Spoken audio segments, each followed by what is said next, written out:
Survivors, seekers, and thrivers, welcome to Transcending Trauma, a spiritual odyssey.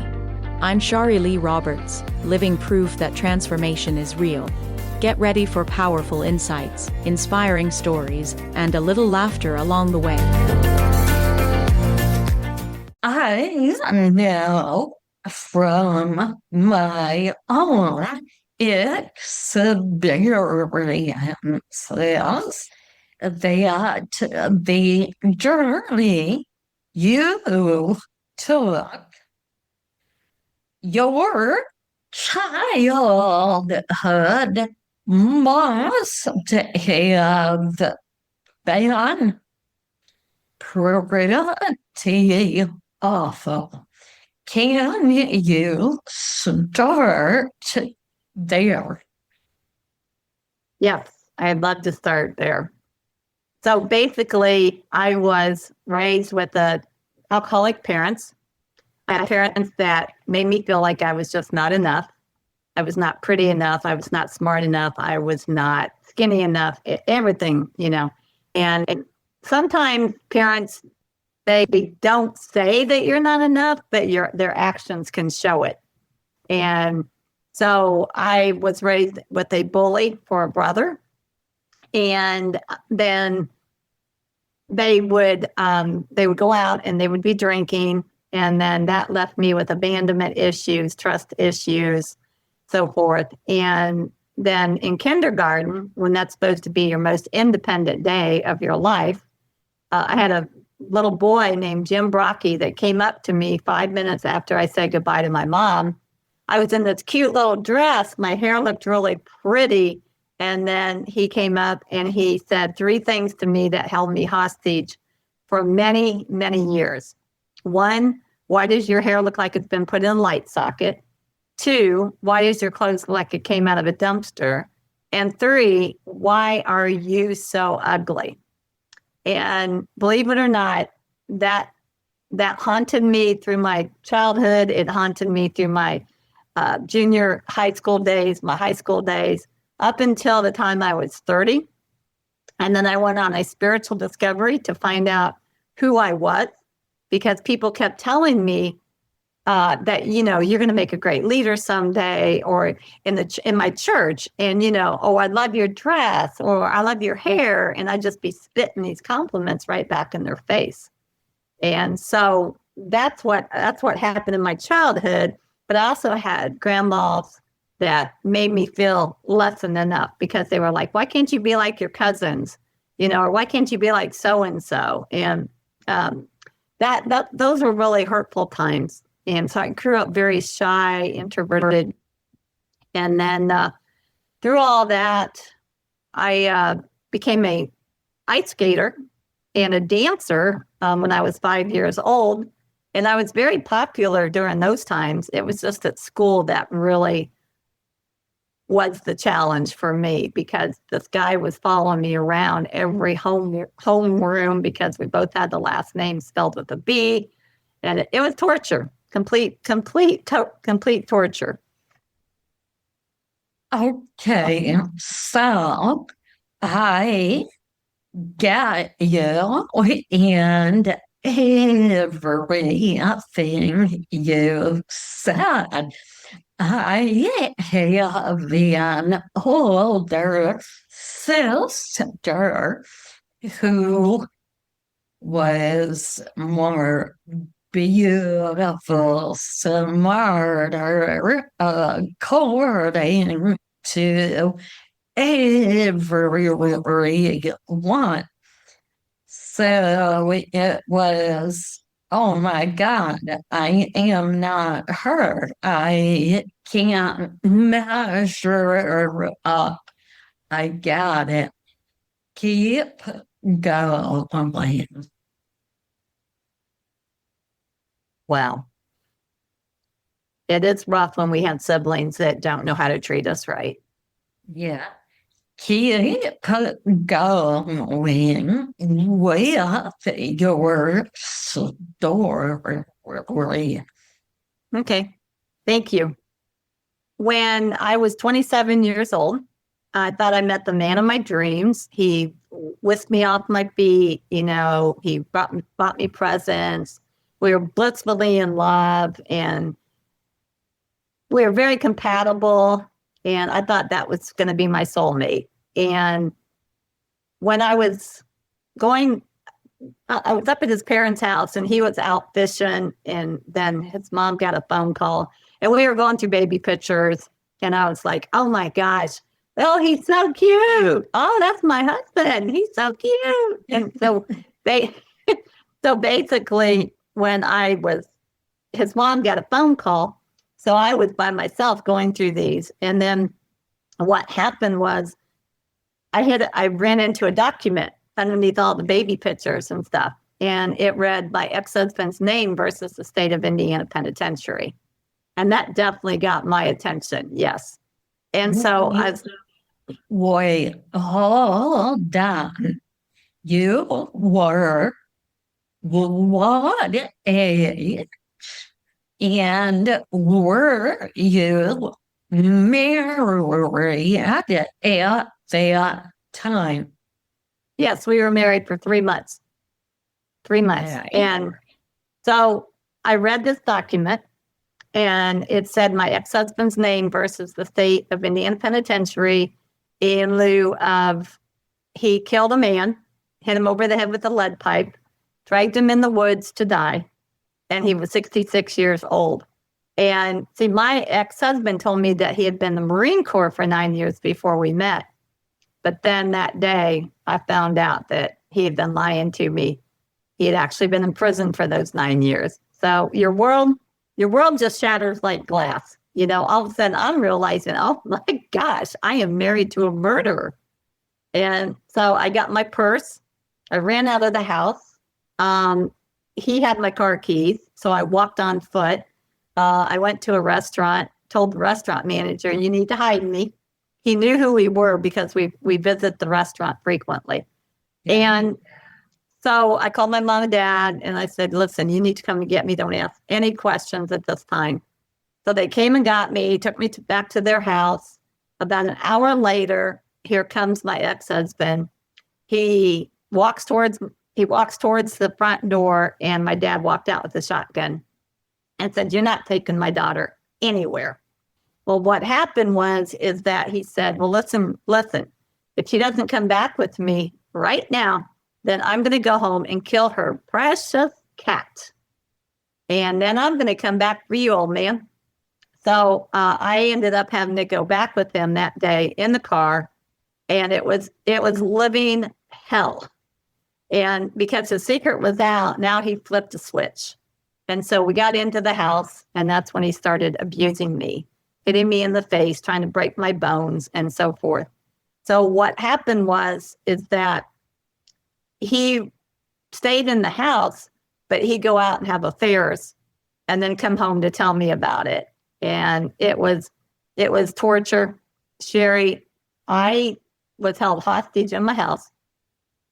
And for how long, and why didn't your family help you? I'm not getting it. Okay. Well, my family didn't help me because, they did. They were very much supportive to me. But that he told my family, if you get in the way of anything through this divorce, I'm going to kill you. So I told my mom and dad to step back. Don't interfere with anything right now until I'm ready to make my escape. And so when I was working, I would go to their house. And so I was able to see them at that time, or we would meet someplace. But they were not allowed to come to my house whatsoever. And basically during that time, I became a full-fledged alcoholic because I needed something to cope. My nerves were just shot. And I didn't know if I was going to wake up dead or alive because he was in there, And so basically what happened is that I started doing drugs. I started dealing in drugs on the streets. And fifth, I needed money because he was holding my money hostage. I was a waitress. And so he would come pick me up and be like, I need my money. I need my money. And so basically then what I did is I dug a hole in the backyard and I put my money in there. So he did not have all my money. So I had the money being saved for my escape. So what happened is that during that time, I also, went out and I found a bar close to our house, and I went and I started hustling people for money. And I started being a pool player at age 5. And I was really good at it then. I'm not that good now. And so what happened is that I would walk in and people would be like, well, I'm here to play Terry Bracken. And I go, well, that's me. And see, the guys thought I was the guy that I played, they thought I was the guy. But when they found out I was a woman, they were like, oh, this is going to be a piece of cake. Well, no, it wasn't. And they would walk out $2,000 poor. So I was able to save that money. Yeah, I know. It was so funny that I go, you want to play again? They're like, no. And so what happened is 2 days after, the divorce was coming up, and my ex-husband called me and said, if you come down to the courtroom to contest this divorce, when I don't love you, I don't like you, I hate you, then I am going to come back and I'm going to burn this house down and I'm coming after all your family. And so I didn't go down there, obviously, but I was definitely strung out on all kinds of things. And so he came to my house 20 minutes after he signed the papers, walks through my door. I thought the door was locked. And he come in and he says, I wish I didn't do what I just did. And I said, I have no idea what you're talking about. He says, divorcing you because you're the best thing that ever happened to me. Let's get married again. I said, you've got 10 seconds to get out of my house before I call the police. Yeah. Okay? Because I had a restraining order on him. It didn't help. But legally, I could have called the police. But he left. And so 2 days after that, I looked in the mirror and I said, Terri, you have got to get your act together here. And so basically, I decided I was going to go to the shopping center that I grew up around. I worked many jobs at, and I was just going to go get some makeup to cover the bruises on my face and to go buy some clothes to make myself feel better. Well, what happened was next, I never made it into the department store.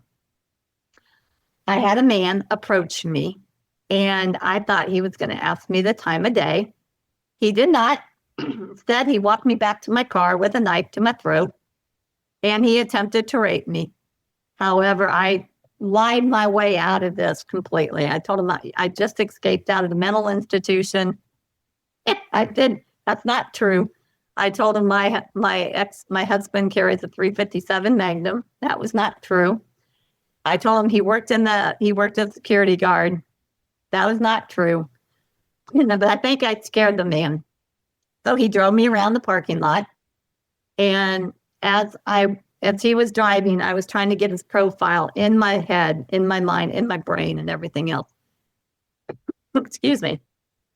So he made me do a sexual act on him. Thank God it was not rape. I'm so grateful for that. But he still had the knife to my throat and to my breast. And then the security guard comes by. And I had longer hair, like down to here. So I was motioning in my little curls to get over here, mister. But he drove right by. And I knew my life was at stake. I knew it because there was a woman that was murdered in that same shopping center 3 weeks before me. So I didn't know if I was dealing with that man or not. And so I decided I only had one more option, Sherry, and that was the final option. And so I prayed. And I said, God, I don't know who you are. I don't worship you. I don't go to church. I'm a full-fledged sinner. But if you get me out of this situation alive, I will turn my life over to the end of my days. And within 2 seconds, the knife goes off my throat. He opens my car door and tells me to get out. He says, I got better places to be. And in fact, I got to go across the street and pick up my girlfriend. I was like, okay. So I got out. He drove my car away. I was trying to memorize my license plates, went into the shopping center in the department store. And I was just going to go and call my mom, call my dad, tell him my car's been stolen, come and get me. Well, that didn't happen. I had a complete emotional breakdown inside the shopping center. So that led to 12 police officers trying to get me back to reality with smelling salts. And so what happened was then I went into the interrogation room and they interrogated me up and down the wall because they needed to find this guy. And, I appreciated that. Yeah. Mm-hmm. The next day I went with my parents because at that moment in time, I became a introvert to the max. I didn't trust. I was scared to death out of my mind. I would look around the corner at every turn. And so we went down and I identified the guy in a mugshot. And I sent him to prison for 30 years. Yes, 30 years. I didn't want him to do that to any other person. So my life changed instantly. I became very withdrawn, very, like I said, scared. I moved back with my parents for a little bit. And then what happened was 3 weeks later, it was a beautiful night. I was waitressing at a restaurant and it was 8 o'clock and the restaurant closes at 8:30. There was absolutely nobody in there. I was supposed to go to the bar to have it was a pool tournament that night. The guy that was waitressing with me, he was supposed to close me out so I could leave. However, he forgot and he left. And so 8 o'clock, this 500-seat restaurant has no one in there at all. But then at 8:15, here comes 2 women. I call them my angels now because they walked in at the right time. And so my boss said, Terri, you got to take them. We have to keep this restaurant open to 8:30. He says, we'll just get them in and we'll just get them out. And so this woman kept staring at me. And then finally she asked me if my name was Terri Bracken. That was my maiden name. And I said, yes. And she says, well, my name is Cindy Fowl. Do you remember Cindy Fowl from North Central High School? I said, yes, we used to party together and get in crazy trouble together. She says, well, that's me. She said, that's me. I'm Cindy Fowl. I was like, oh my gosh. I looked at her. I thought either she's had a transformation or she's had a complete facelift. It was neither. She had the transformation.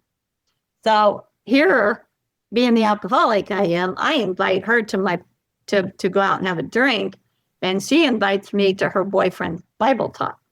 And I'm like, drink, Bible talk. What's happening?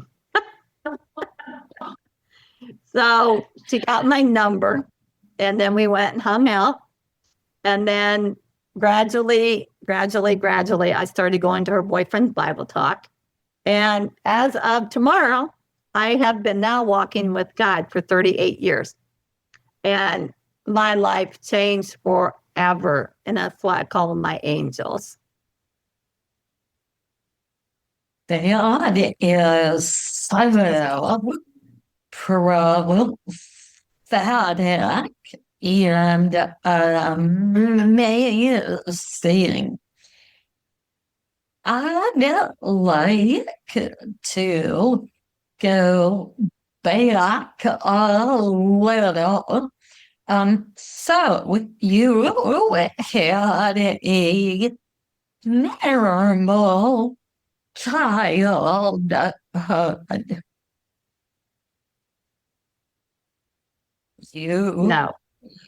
No. Okay. Talk about that. Well, I'm the coach, right? So I see a lot of clients that has had functional childhoods. Mine was so not functional. Mine was very dysfunctional with the alcohol. Mine too. Yeah. Yes. So you talked about that, but what was it that led you to dealing drugs and all of it? Yeah. Um, I didn't hear or pick up on that part of your story. Okay. So you're wanting to know what led me to the drugs and the alcohol. Yes. Okay. Well, yeah. Go deeper into it because I too had a highly dysfunctional, abusive upbringing and didn't end up dealing drugs and going down your path. Okay. Well, thank you for clarifying that. One of the things that happened when I was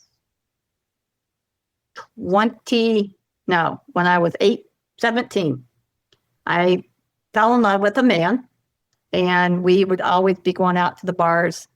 Even me underage, he could get me into the bars and so forth. And I started drinking heavily then because the world was not my friend. It was not my friend.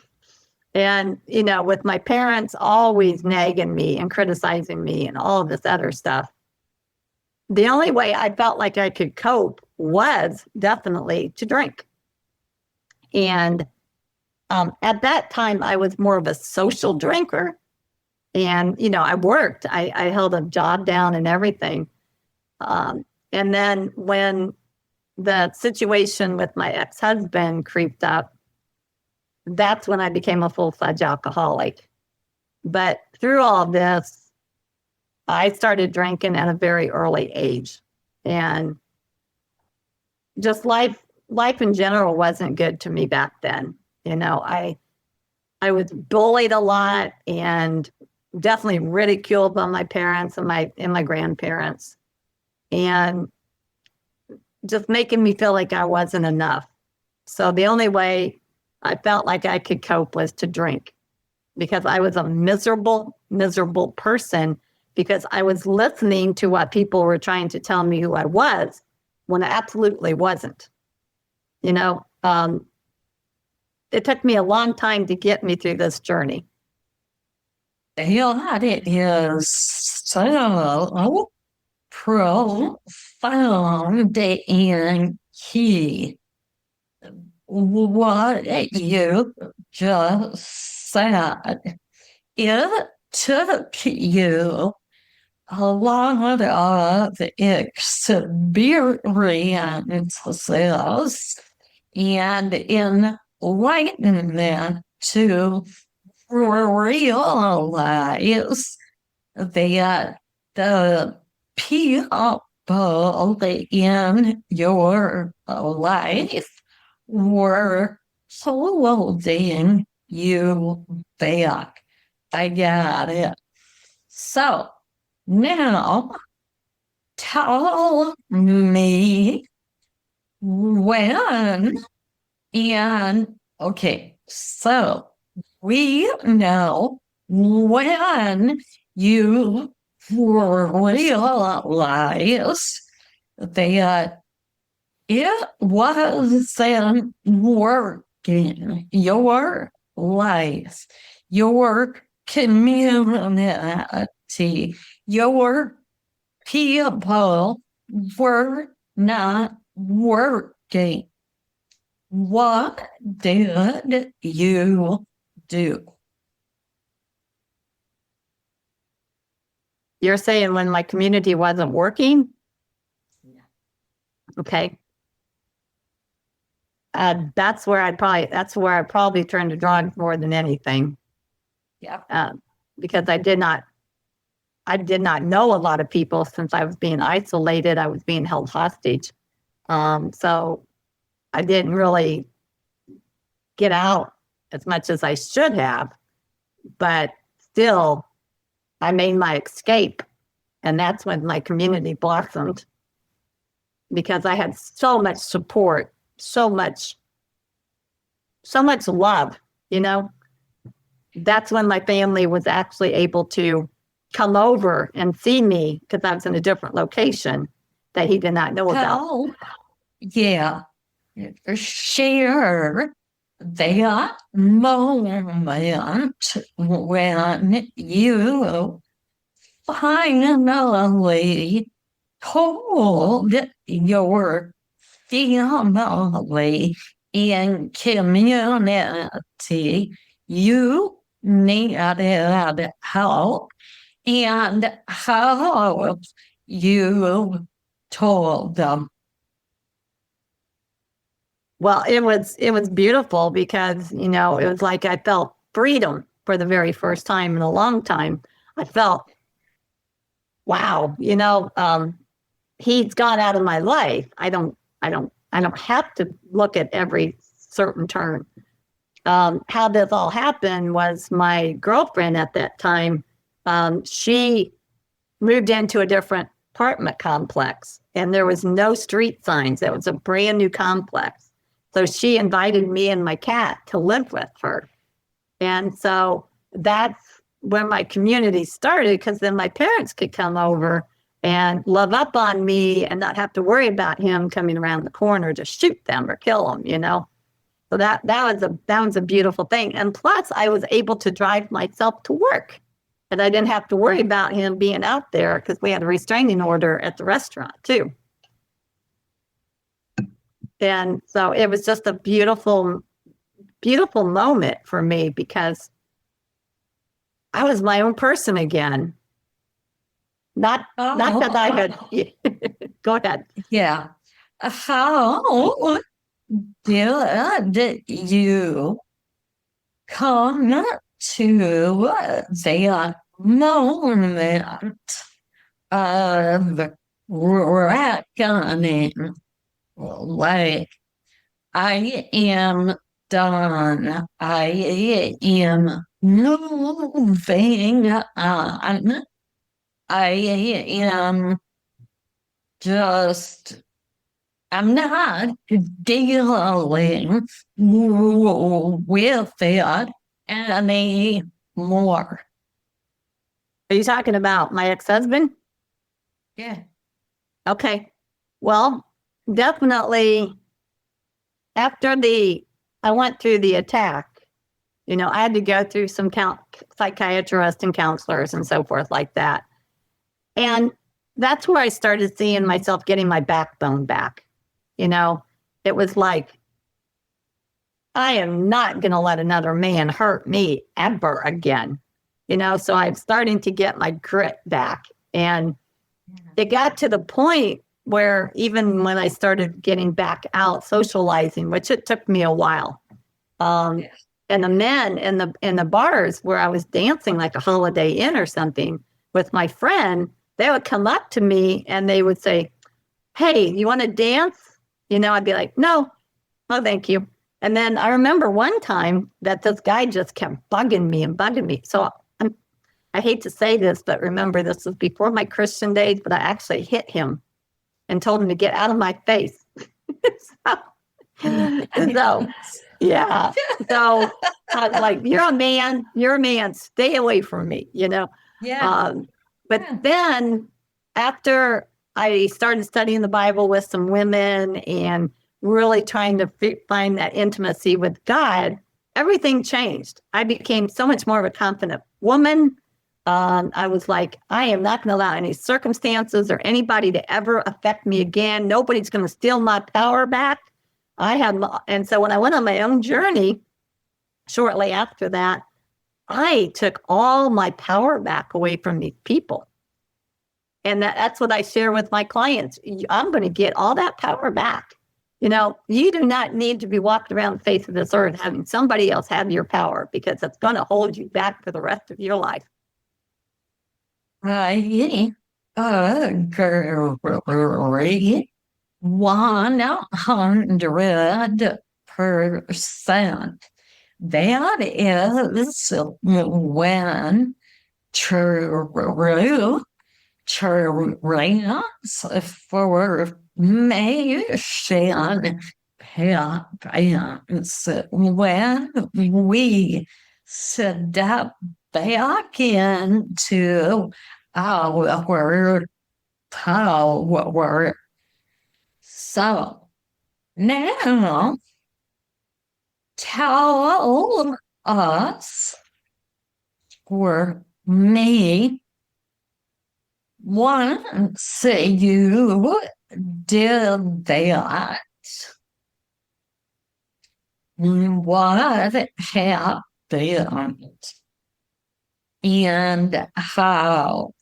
I mean, for all of us who transform trauma into purpose, there is methods or methodologies, modalities that we use. Tell us about yours. Well, when I've gone through my discovery journey, I ran across the book, and this is not the book, this is my book. But in the back of my book, I have a negative emotional chart. Okay. It's got over 130 words on it. So this was in this book called Will the Real Me Please Stand Up? And I had to circle everything that I felt negative about myself. And then I had to do a deep dive into each one of those words, thinking, okay, is this coming from somebody in my past or a circumstance, or is this actually coming from me? And it was so eye-opening. And this is what I use with my clients, because I want them to be able to remove those emotional triggers from their past, just like I did. And so as these emotional triggers were leaving me, my body, and my mind, that's when I started seeing that transformation. And Sherry, one day I'd wake up and I'm like, okay, are you the old Terri, or are you coming out to be the new Terri? And there was like a fight going on, because God was pulling me one way, Satan pulling me the other way. And I'm like, but then gradually, as I worked through this book and the homework, I could see the real Terri starting to merge. Excuse me. And I started loving her. Rather than hating her, I started to love her. And I started looking in the mirror going, who are you? You're smiling, you're glowing. And so at the end of the journey, I fell in love with the real Terri for the very first time. And it was beautiful. And I learned to forgive the people that hurt me. I learned to, raise my self-esteem. And then I went to church the next day, and people are coming up to me like, what's happening? They could see the glow on my face. They could see the light, the freedom that's been released. And one lady asked me if I had a facelift. I said, yeah, I did have a facelift, but it was with God, not me, not myself. They would start laughing. And but going through this transformation was such a beautiful thing. But here's the thing, Sherry, I didn't know me going through this transformation would help thousands and thousands of women and men today. My story is all over the world. I'm an international, national speaker. So it's all over the world. And I never thought, me being the shy person that I was, would come out of her cocoon to be this beautiful butterfly that's had this full 100% transformation, And so what I do with people that I'm on stages with or my clients, I say, you've got to leave the baggage at the bottom of the mountain in order to start climbing those ladders of success. And then when you get to the peak of the mountain, that's where you're going to start seeing yourself for the very first time. But then when you come down to the other side of the mountain, this is where everything's going to be gone from your past. You're never going to forget your past, but you can forgive your past. And so then what happens is down at the bottom of the mountain, that's where you don't need that help. You don't need that praise. You don't need that approval. All you want to do is serve. All you want to do is stand on stages and empower thousands and thousands of women and men. You want to be what God wants you to be, what God created you to be, that beautiful blueprint of success, not the broken down, full of resentment or bitterness or anger or hatred. So that's my transformation story right there. Now, honestly, obviously, I went on to do better things, and you can ask me those questions too. Okay. Couldn't agree more about how it all happens, how we transmute trauma into living the magic on the other side. What I want to ask is, you have to identify all of the types of trauma that we've endured. It's not just conscious, it's heredity, it's past life, secondary, on and on. Do you help your clients identify the type of or multiple types of trauma and help them heal from that to move on? Yes, that's a very good question. So once we remove those emotional triggers, okay, now let me back up a second, because they're going to do their homework with themselves, okay? But then within 10 minutes or 30 minutes of talking to someone for the very first time, I now have identified who's the culprit that's causing this problem, who's holding them back. It's 99, most of the time it's the father. Okay, there's father that didn't nurture, was absent, was in prison, alcoholic, whatever the case might be. So it could be the mom too. So then I have them do the same emotional chart, but then what I do is they have to tell me what kind of effect their parents still have over on them today. And it is so eye-opening. And this is where they start seeing the breakthroughs. This is where they start seeing the pieces of the puzzle coming together. And then my next step is I'm going to build their self-esteem up to 8 different areas. And so now when we get to the forgiveness stage, they're already feeling pretty good about themselves, right? And they're realizing that now they're starting to get their power back. But there's one more step that has to take place before you can get your power back. You have to forgive. You have to forgive yourself. You have to forgive others. And so when that we get to that module of my program, this is where I'm going to help. We're going to keep peeling those layers of that onion. Okay. So I'm going to do everything in my power to get that beautiful bulb to shine inside that onion. So all those layers that I'm peeling off this onion, that's their past.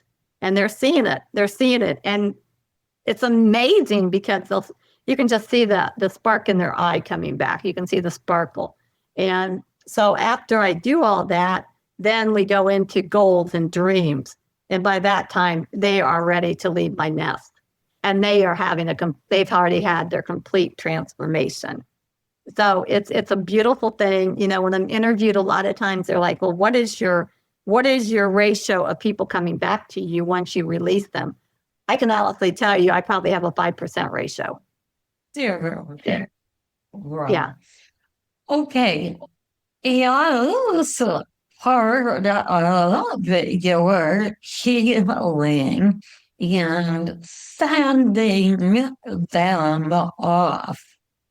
Are you helping them develop their intuitive abilities? And if yes, how are you identifying those for them? Well, when they leave me, they already got their plan in action. They know exactly what they want to do. They know who they are. They know where they're going. They know that they have all their power back. And then after I graduate them, I mean, we stay friends. We stay friends. I'm always in communication with the majority of my clients. You know, how are you doing? Do you need, and they know that they can call me at any time if they get stuck or they need some more help or they need to go on a maintenance plan or anything like that. Do you use your intuitive abilities in your work? I'm so sorry, Sherry, but I'm going to have to ask you to repeat that. Yeah. Okay. So we all have intuitive abilities. Do you use yours in your work? I absolutely do use my intuitive and my wisdom, because you can't just get on with a client and just, ab lib or just, you've got to really use your intuitive. And I'm very good at honing in on somebody's life quickly. And if somebody comes up to me and I go, how are you doing? And they say, I'm doing good. I'm like, no, you're not. No, you're not. Because something that's coming in my spirit, it's telling me that you're not doing good. So let's have a conversation, something like that. I do believe that God gives each and every one of us wisdom and intuition. And trust me, I lean on that more than my words coming out of my mouth. Yeah, absolutely. And I know what that and talking with you. So, in what ways more than what you have shared are you using your intuition?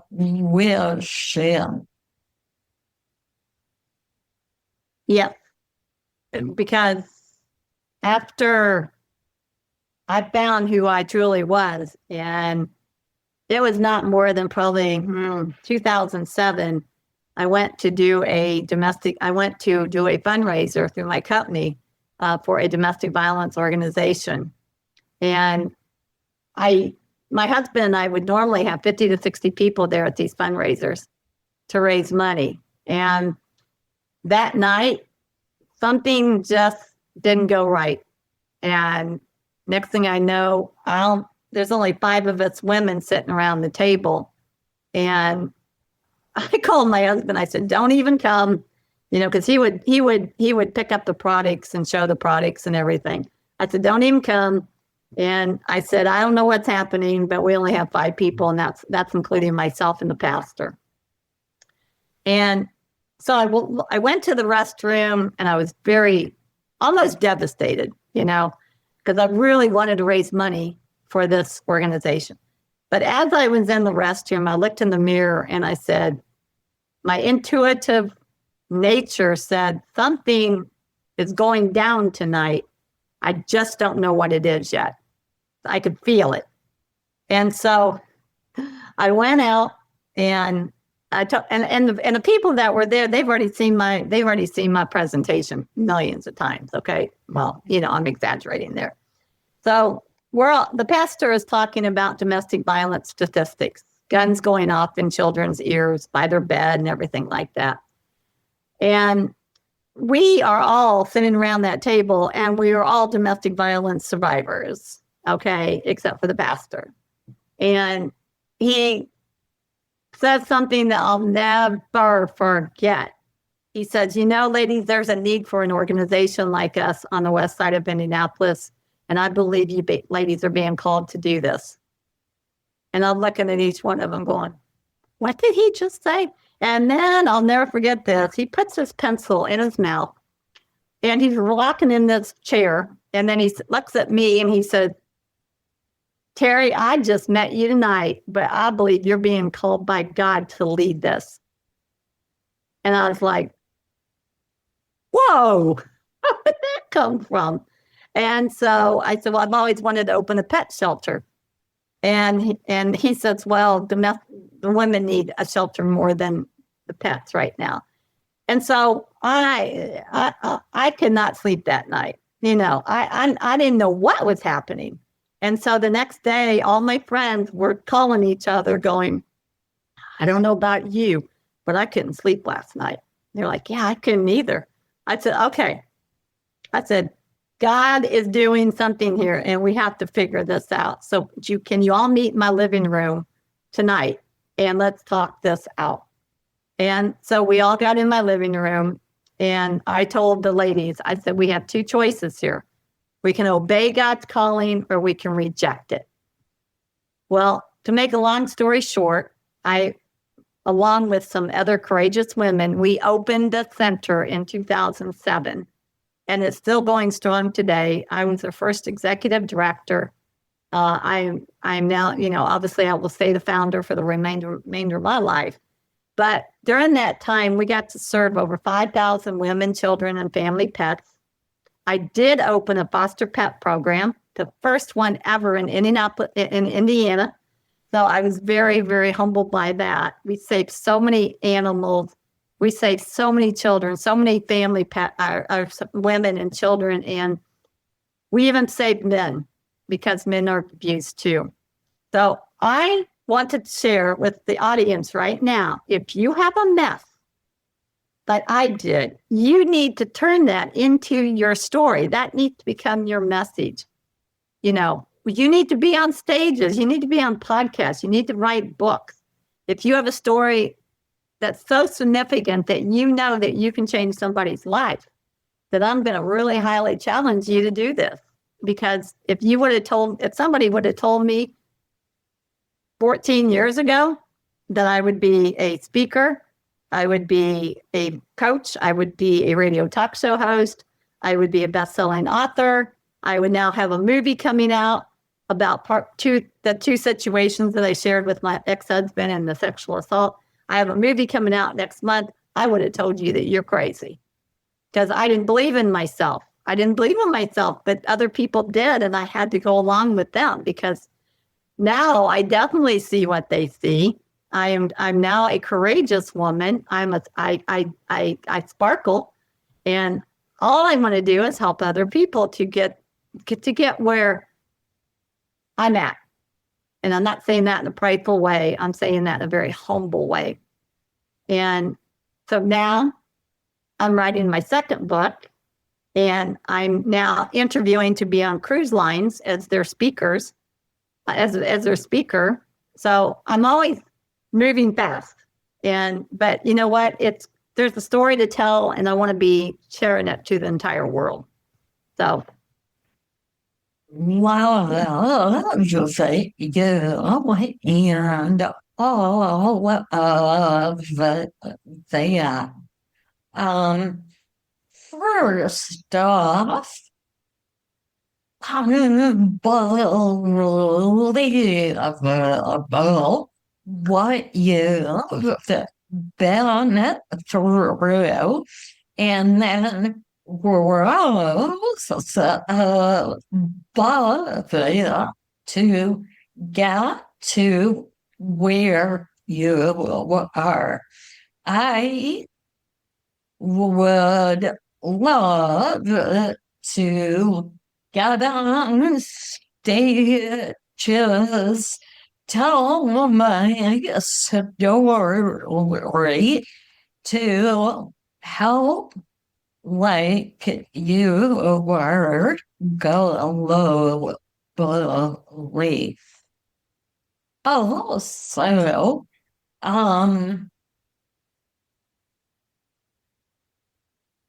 young hello saying, what words would you impart on people who are struggling and not quite sure what's happening? They're probably in an abusive relationship or multiple relationships that, like you and me, dream of living beyond it.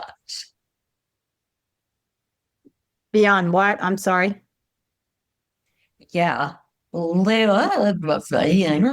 beyond it. What words do you impart on people, on victims who want to move beyond it to live the life that you and I have? That's a great question. Great question. One thing that if I find let's go back to the domestic violence organization. If women came to me, because sometimes I was out of the office and major meetings all day long.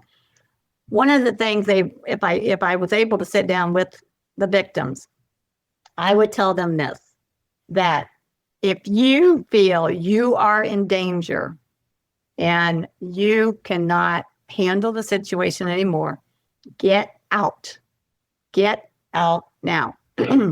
Now, I had a lot of women come to me and they go, oh, well, I was going to leave him, but then he brought me roses and he said he's sorry for hitting me or strangling me or whatever the case might be.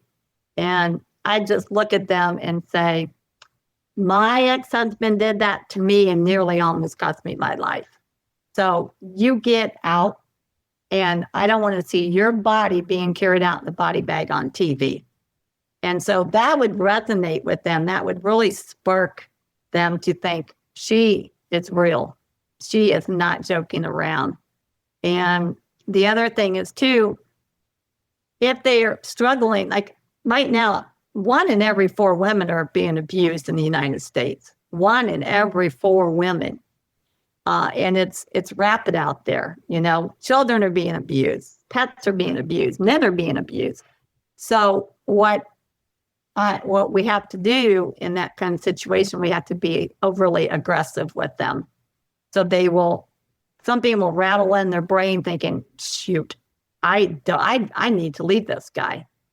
And the women, unfortunately, that don't leave, they have a miserable life and they are not able to move forward. But I've had a lot of clients that have gotten out of those situations and now they're flourishing. You know, I have a former client in the domestic violence organization that she came to me and she was being totally abused by her father, sexually, mentally, everything. And we worked with her and she has written like 6 books now. She's on stages. She's my butterfly. If anybody I can ever think of, that's my butterfly. And Okay. So, yeah, it's easy for us to say, get out, just walk out. But how do they do with that? For me, I was in an abusive relationship with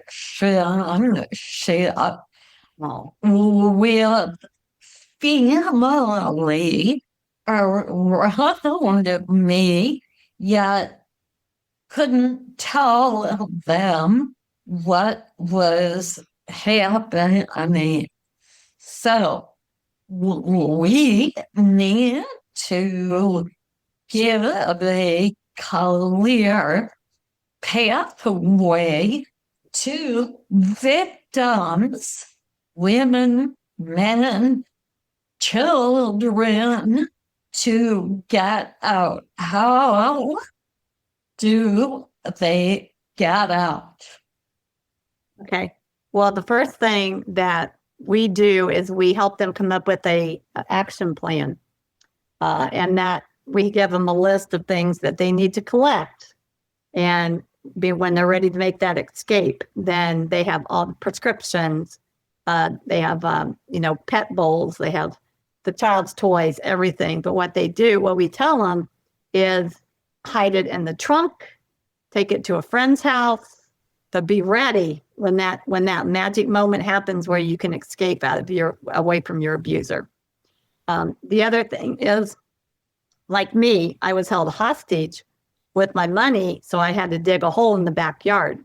Okay, I've had clients dig a hole in their front yard and put the money there.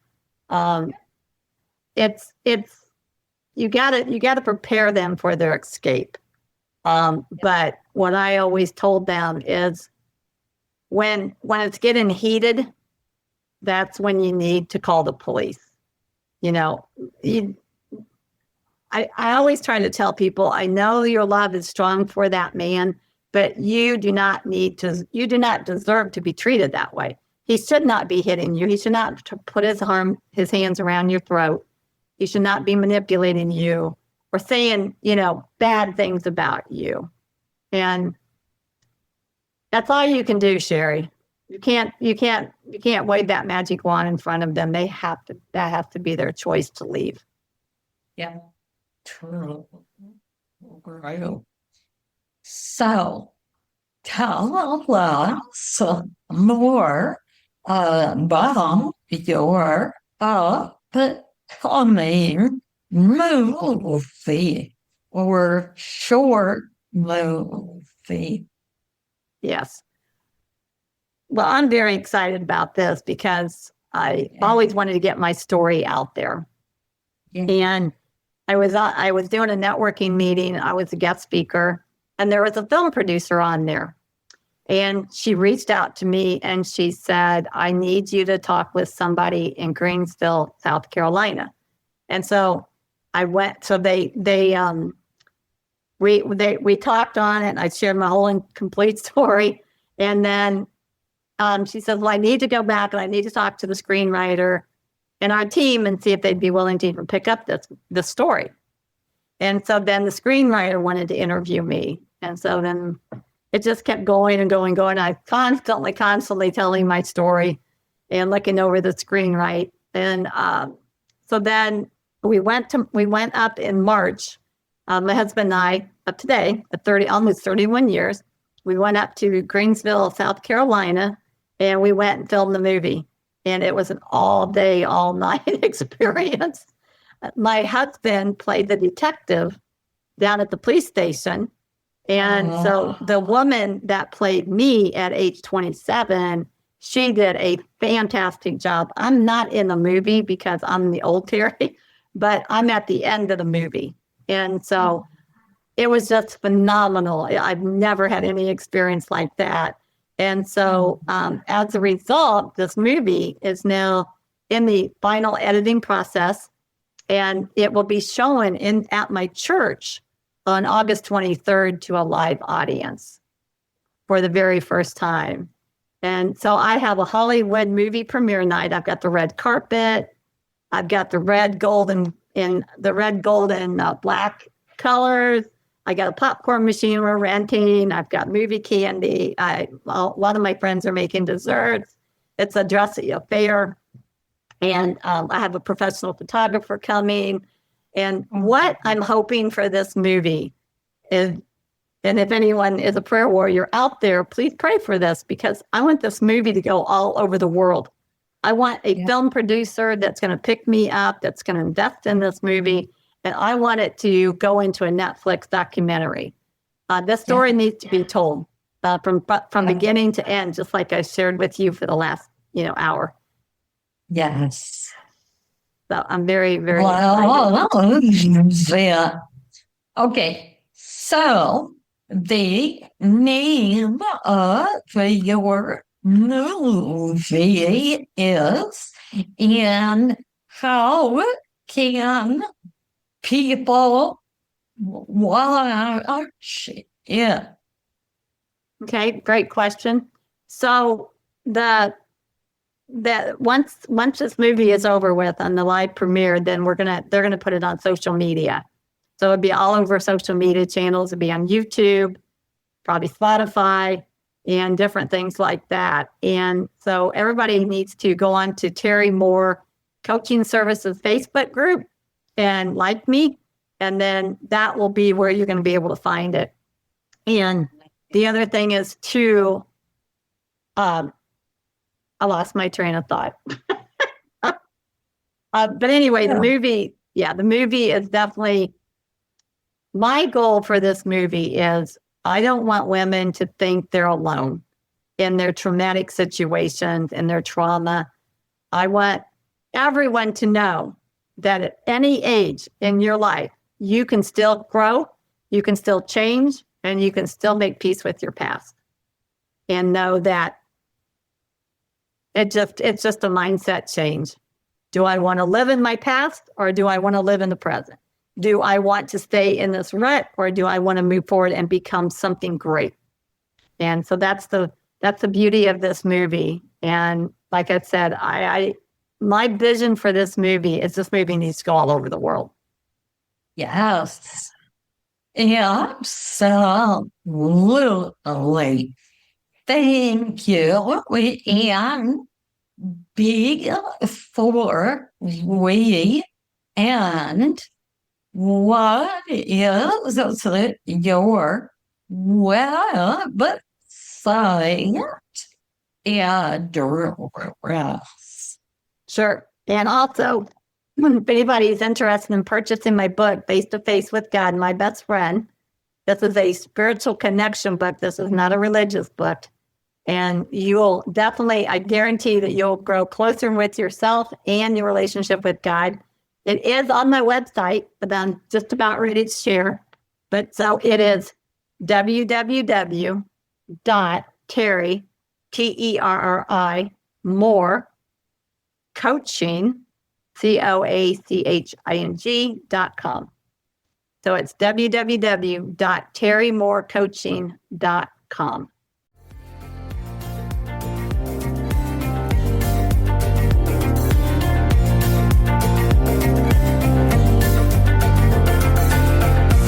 Thanks for listening to this episode of Transcending Trauma, the Spiritual Odyssey. If you're working to overcome trauma and would like to work with me or be a guest on my show, contact me through my website at shariroberts.org. Please hit the follow button to make sure you don't miss any episodes. I'd love to connect with you on LinkedIn at Shari Roberts. You can find all the links in the show notes. I'd love to hear from you. I'm Shari Roberts, your host, reminding you that you're never alone. Until next time, sending you love and light. Before you go, are you writing a book? My friend Randy gets people book deals with publishers. She's great. You can reach her at author1stop.com.